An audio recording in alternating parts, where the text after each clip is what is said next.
难道 iPhone 12 Pro Max 的相机真的没那么好吗？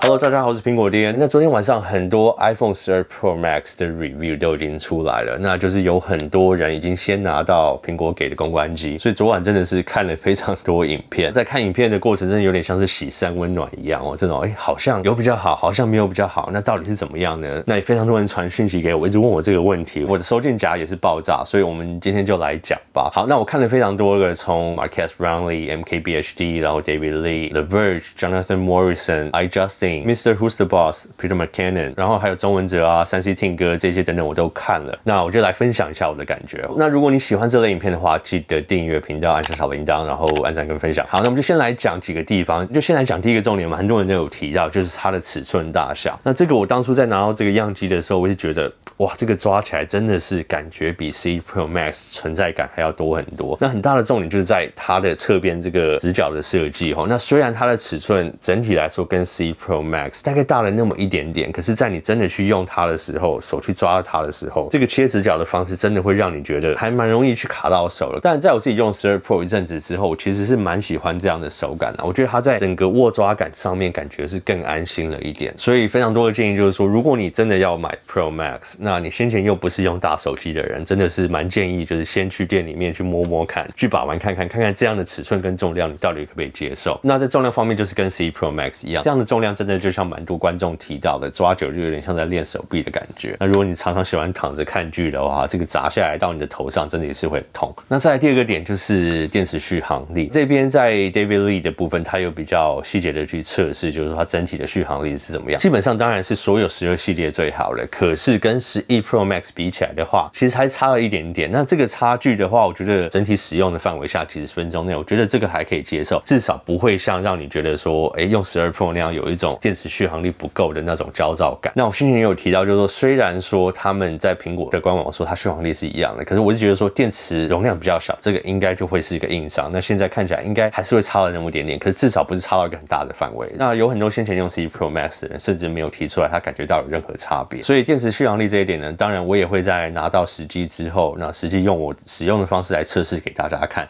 看我在体验感上面跟我先前的11 Pro Max比起来到底差了多少。好，那再来最重要的当然就是相机了。其实一开始我看的几个 review 真的让我有点吓到，就是像是 Marques Brownlee 啊，还有 Peter McKinnon， 他们讲出来就是说他们觉得相机没有什么太大的差别。那意思就是说跟12 Pro 或是12他们的相机比起来，他们觉得在一般情况下看不太出来。但我当初就在看说，难道这一次相机的感光元件大那么多，拍不太出来差别吗？那这个到底是苹果的演算法已经进步到可以去弥补这些硬件上面的差别？那如果真的是这样的话，那干嘛又要去升级这个硬件？所以呢，我又继续看下去，看了很多不同的。那其实这些的差别是蛮明显哦。你在一些特别是暗处拍摄照片跟影片的时候，绝对肉眼是可以看得出来的。那相机方面的差别，如果先前还不知道的人，我们就来讲，在 Pro 跟 Pro Max 上面总共有4颗镜头，后面3颗，前面1颗。那唯一有差距的就是2颗镜头，就是在它的主镜头跟它的长焦镜头。那这是这2个会有最大差距的地方。那我们就先来讲长焦镜头，因为长焦镜头我觉得是一个比较复杂的一个差距，它跟主镜头的差距并不是这么的直接。OK， 之前有讲到就是说，在 Pro Max 的长焦镜，它的焦距长了一点，长了 0.5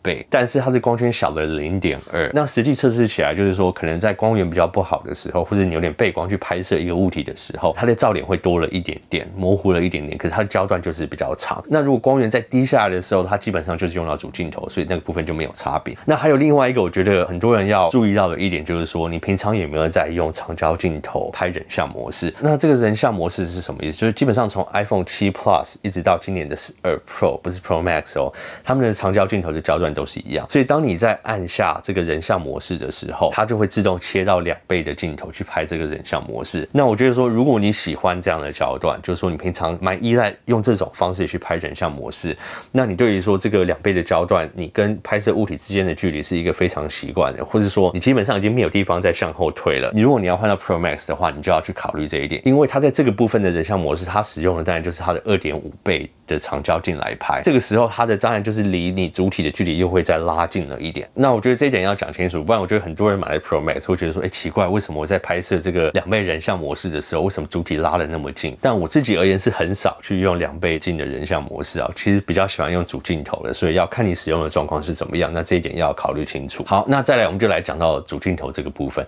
在 Marques Brownlee 还有 Peter McKinnon 的影片里面，他们就说，看起来没有什么差别，肉眼看不太出来。然后就想说，难道真的是这样子吗？难道真的硬件上面的升级现在已经被演算法追过去，已经看不出来它的差别了吗？因为不太可能嘛。因为像我们先前如果有玩一点摄影的人都知道，反正就是感光元件越大，底片的篇幅越大，它的画质基本上就会是越好。那另一方面当然就是镜头方面越好，画质也会越好。那这个就是在硬件上面的一些升级。那当然从 Pixel 3开始啊，其实这个部分我们应该可以再分一集讲。反正就是现在演算法的进步，基本上可以弥补掉一些硬件的弱势。那 Google 在这一方面做得非常成功，所以你可以看到说，为什么 Pixel 的电话他们用的相机的元件也不是最好的，为什么他们拍摄出来，在很多情况下甚至可以在小地方超越一些其他硬件更好的手机。那这个就是依赖他们的演算法。那以苹果来讲，我觉得真正在他们演算法上面的进步，我是从 iPhone 11开始才看到。那这次12，我觉得他们在演算法上面也有大大的推进。好，那我们现在讲回来这个硬件的差别。所以我在看完 Marques Brownlee 跟 Peter McKinnon 的影片之后，就有点觉得不太敢相信说，怎么会这样子？那后来我就持续看，那看了非常多，像 Mr. Who's the Boss， 然后 The Verge，OK， 这个也很重要，一定要看。然后还有钟文哲啊，还有3C 听歌，反正这些他们在拍摄，尤其在暗处啊，还有在测这些防守阵的时候，其实你都看得出来很明显的差别。但这些差别，我必须要承认说，讲回来是不是对每个人都很重要？像我上次讲，我觉得并不是，那就是看你的使用情况。那我们这边来讲一些细节。那第一个就是说，在夜拍，在光源不好的时候拍摄。那在这种情况下，12 Pro Max 其实是有一个明显的进步，就是说它在很多时候，它基本上也不用去开启夜拍模式就能进行拍摄。同样的情况，可能12啊、12 Pro、12 Mini 都还是要启动夜拍模式。那在光源在更低一点的时候，它需要启动夜拍模式的时候，12 Pro Max 它在夜拍模式所需要的秒数会少于其他系列约2/3左右。那这个2/3重不重要？我觉得就看你。基本上像我个人，我觉得3秒跟10秒是差很多的，因为我觉得我7秒可以做很多事情。